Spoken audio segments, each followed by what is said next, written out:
Hi, everybody. It's me, and I'm live. I haven't been live for quite a long time.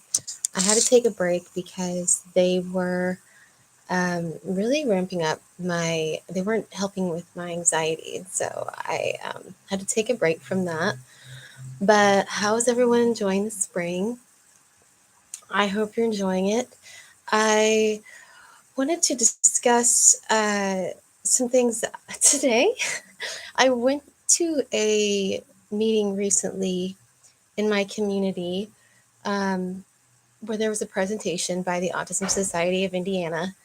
And I don't know, I was really disappointed. I was severely disappointed in the presentation. Um, I there's 3 this month. There's one this week and one next week. That's all about if you're a caregiver and about like waivers and um, like government help and things like that. And then there was one after that called Adults on the Spectrum. And I was really excited for that one.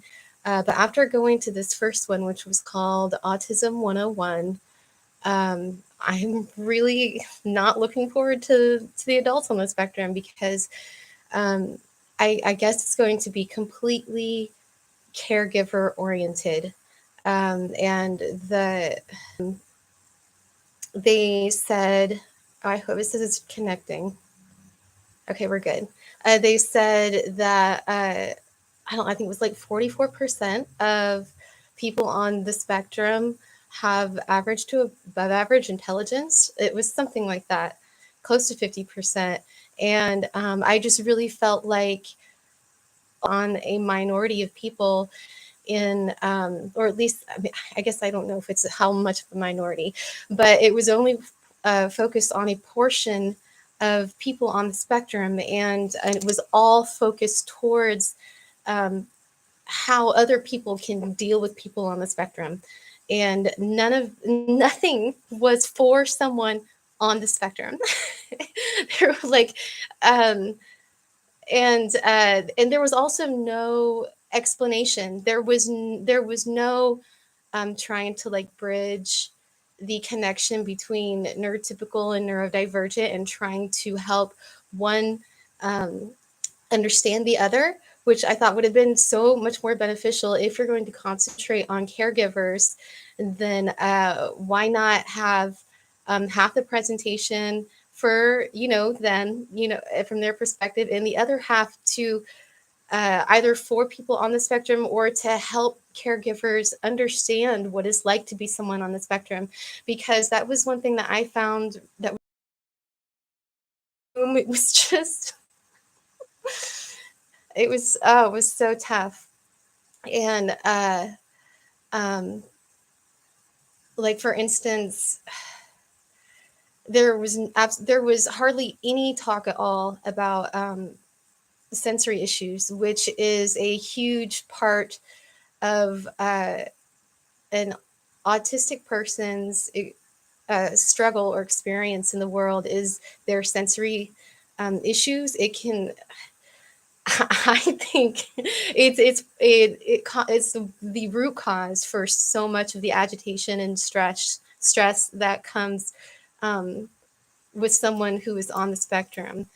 Just from my experience of how dealing with sensory issues affects me and my life, and like the only questions, like the questions were like, okay, so uh, when there's like a meltdown or when they're stressing out, what do I do? And the only advice was like, well, I'm honest advice. It's like, I don't really know. I just try to distract them, which is just the worst advice ever. I mean, I guess it would depend on the situation and how much somebody is kind of losing it. Um, I think that's a huge problem uh, in the world, really, in at least in our culture and our society, but definitely with someone who deals with a lot of stress. If your only tactic is to um, try to bed it down, that's why you're going to keep getting outbursts, that that stress, that constant buildup of stress needs to be released somehow, and that's why this person is having a meltdown, or whatever.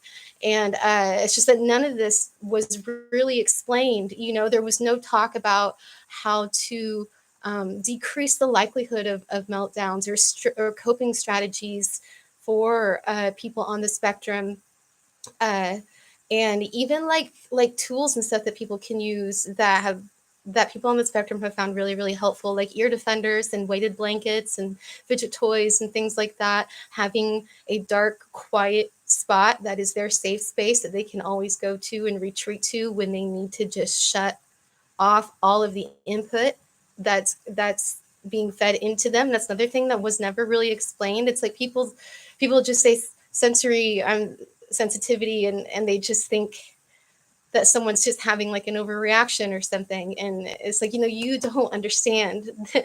So this person is sensing something in some kind of like X-Men super bionic way. Like that light that you think feels fine and you can see is like burning their eyes and giving them a migraine. you know because their senses are so powerful.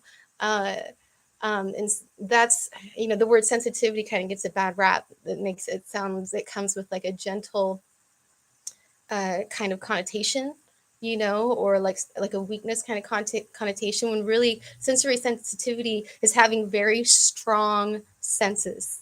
Okay, so people are picking up things that you are not picking up.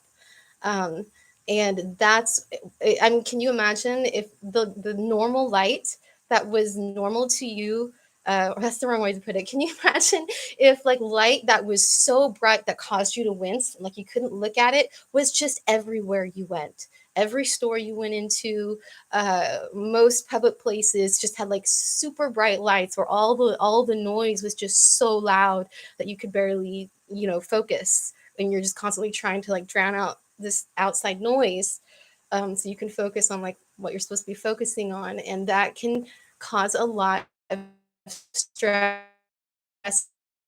in any person. And so that daily basis. And none of this was talked about. None of this was expressed. It was just like this sad air of like, here are these people and we all love them, but God help us, we just have to do our best to take care of all of these outrageous symptoms that come from just being like not balanced, from this person being not balanced. This person, I don't know, I just wish it could have, I think it could have been approached from such a better perspective, a much healthier perspective. I went because I at least thought, I'm going to get, this is going to be educational, and I at least want to see what people are being told and taught about autism. This was from the Autism Society of Indiana. And I was like, that's going to at least be helpful so I can know, like, what neurotypical people think. But I think if I were a neurotypical person that never interacted with an autistic person, I would just leave this meeting like frightened, just kind of scared a little bit. Like, I don't really know what to do. These people seem like, oh. And I just think, I thought it was going to be something different. I guess I thought it was going to be teaching people about what autism is like. And but it wasn't. It was just about how to deal with really severe cases, like how to get like diapers paid for if you're a person, like if your child was still in diapers like past a normally appropriate age, and just like things like that, how to deal with like I already said, the meltdown one. And I was just severely disappointed in the whole thing. And I asked about the adults on the spectrum lecture, which is in a couple weeks. And I guess that one, I'm still going to go, but she made it sound like it was really just for caregivers who want to make sure they're covered for medication and therapy or whatever. They're really an adult. I was really so excited for the adults on the spectrum ones I was going to go. And I thought it was just, going to be more educational, about how autism shows up in adults and about the wide spectrum of adults on the spectrum. But for it being a presentation of the spectrum, there was such a narrow part of the spectrum that was represented. And it was just very, very severe cases, all in children. Um, and excuse me, just one second. I have to get Lady, my dog. Hold on.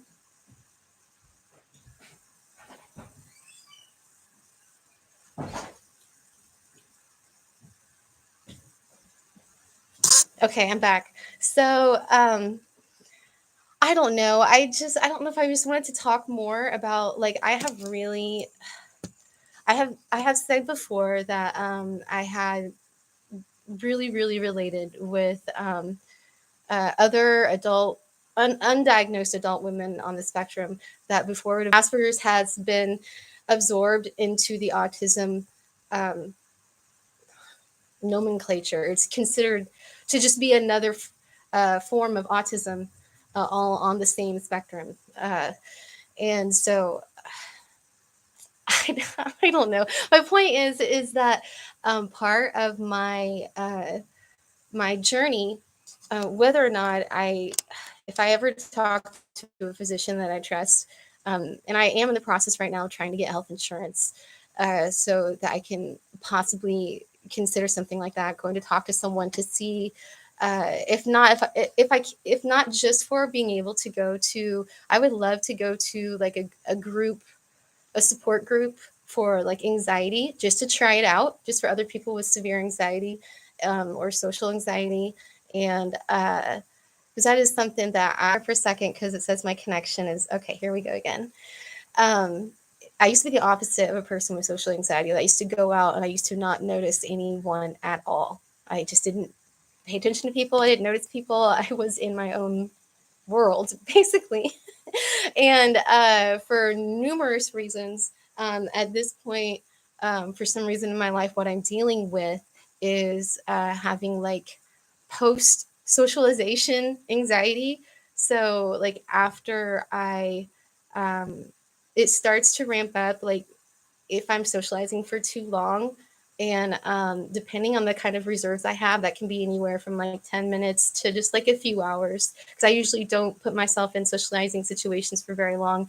And it can just like hit me right in the middle, where all of a sudden I'm just like exhausted and all of the muscles in my face just like are done. Like I can't make normal facial expressions anymore and they all look weird. That happened to me once I was at some kind of social gathering talking to this girl who was very sweet, and we were laughing or whatever, and suddenly it just shut off. Like I just, and I think she thought that I was like suddenly, like, that I had been masking before, that I was suddenly not into her in a friendly way. And because suddenly, like, I would try to smile and I like couldn't, and I like couldn't say anything else. I didn't know what to say. I just kind of looked away and I just didn't know what to do. And it just ended very awkwardly with her thinking, that I just was like blowing her off or something. But really what it was my ability to socialize just shut down. But anyway, what happens now for me is after I go home, and then it's like an after effect. Like if you've ever been in like a car wreck or some kind of high anxiety situation, where your anxiety doesn't hit until after it's over. It's very much like that. It's like I get home and then it's just like all of a sudden all the anxiety comes, and I've had like mild panic attacks before, but I'm getting so good at preventing them. And this is what brings it back around, is that because I pay attention to my energy and the input of energy and what energy is doing inside of me all the time. That's my life now, is but it's working. And it's just what I'm doing is just trying to learn to live myself a more sensory friendly life, because I just have never been in one. And so right now I'm living alone, which really has been the best thing to help me figure that out. And so, like, little things, just little things, like if I'm listening, if I put on like a YouTube video or especially something's in the background, I'll turn it down as low as I can so I can just hear it. Like I can still hear it. I don't have to strain, but just doing that helps so much. And I pay attention to lights. If some days I feel like my senses are too sharp, where like I can't set a mug down on the counter without it like tinging my ears, then I take all the senses down. I'll close the blinds a little bit. I'll turn off some of the lights. If there's anything going audibly, I'll turn it off or turn it down. And trying to do more things in silence. Trying to do one thing at a time. Uh, and so and that has like that does mean I've cut back on having things playing in the background all the time. I still will do it every now and then, but I try to just let my brain focus on or take in one stimulus at a time, and it has been really good for for keeping my energy and anxiety low so that it doesn't get tipped off easily into migraines and like mild panic attacks or whatever. And so like my daily stress median has lowered, where before I was vibing up here and now it's like lowered and I'm vibing more down here, still goes up and down a little bit. Thanks, old school Dave. He gave me a fist bump in the chat. So um and so I don't know. I was really excited to go to these meetings, and I was just hoping to get some good strategies, like to help people with autism care for themselves, because that's just like since I've been doing this, I'm just like, gosh, everyone could benefit from these kinds of things, especially we talk about this. It's the 21st century. People are constantly having input, and lots of people are stressed all the time. And it's not just an autism thing. Uh, and I just thought we need to like reteach everybody how to live a quieter, slower, just more stress-free life. Old school Dave, agreed. Did you ever get tested? Um, here's the thing. I assume you mean for autism. Right now, as far as I know, in the U.S., the only way to get diagnosed with autism is to go to a counselor or therapist or psychologist or whatever, and you go through a long process of therapy and all kinds of stuff until they finally say yes, you have autism. I have been really scared to do this, and like I mentioned before earlier in this stream, just briefly, that I am in the process of trying to get health insurance. I'm waiting for an answer, and then I'm trying to get in at my local counseling center so that I know money, right? So that I can go talk to someone and see, so because if clinically I am on the spectrum, then what I'm interested in is just getting that kind of support, and there's not like, I don't mean like financial support. I just mean like I would love to have access to support groups and things like that. I really am more interested in those kinds of things than I am in actual therapy. Uh, um, I've heard mixed reviews on talk therapy, especially from other people with autism. And so I'm open to it working or not. But I still would love to go, which is what I'm trying to do. I'm trying to seek out and see if I can um, get a diagnosis, or if they just think it's something else. If they're like, I don't really think you have autism, I just think um, you just have really bad post-traumatic stress disorder from a very hard life. I would be like, okay, and she's like, and that's why it seems similar to a lot of people on the spectrum, because you would deal with anxiety and sensory issues, and because of my very strange life, I can't socialize well, and I don't know. I feel like, I don't know. I'll be surprised, honestly, if I'm not on the spectrum, um, in some form. And but anyway, I think it is time that I figured that out, and with these meetings, Autism Society of Indiana, that they're doing in April because it's Autism Awareness Month. I guess I was really disappointed because, and I've heard this reiterated from other people on the spectrum when they go to counselors or like meetings or something like this by some kind of autism society, about how it's so caregiver based, and it's not based on understanding autism, and it's not based on helping people with autism um, learn to deal with living in a world that's not made for them, that was set up for people, for neurotypical brains, um, that don't have the same, that have different sensory processing abilities. uh, I wish that you didn't have to go to therapy. If I had money, because they have shown that an autistic brain um, is different, works differently than a neurotypical brain. That's why it is now considered a neurological disorder. It is not considered a mental health like issue, like an instability, like you have some kind, like you might have an acute case of depression or something. It's not considered something like that. It is a neurological condition where your brain connects and functions differently than a neurotypical brain. And I was like, if you can see this, then just like hook up my brain and ask me some questions. And if it acts like a neurodivergent brain, bam, there we go. Why do I have to go through all this SHIT, which a person on the spectrum would hate anyway? Oh my God, and it's just like my life is also just not simple. Like I'm trying not to think about it too much, about what am I going to say when I go in there and they're like, so why do you think you're on the spectrum? Or tell me about yourself. You're like, oh my God. It's just like, do you want me to start from the beginning? Like birth? you know? Ugh. And then there's the whole thing that if like counselor's not right for you, then you find another one. But I'm like, oh my God, I have to, are you saying I might have to tell my whole life story to more than one person?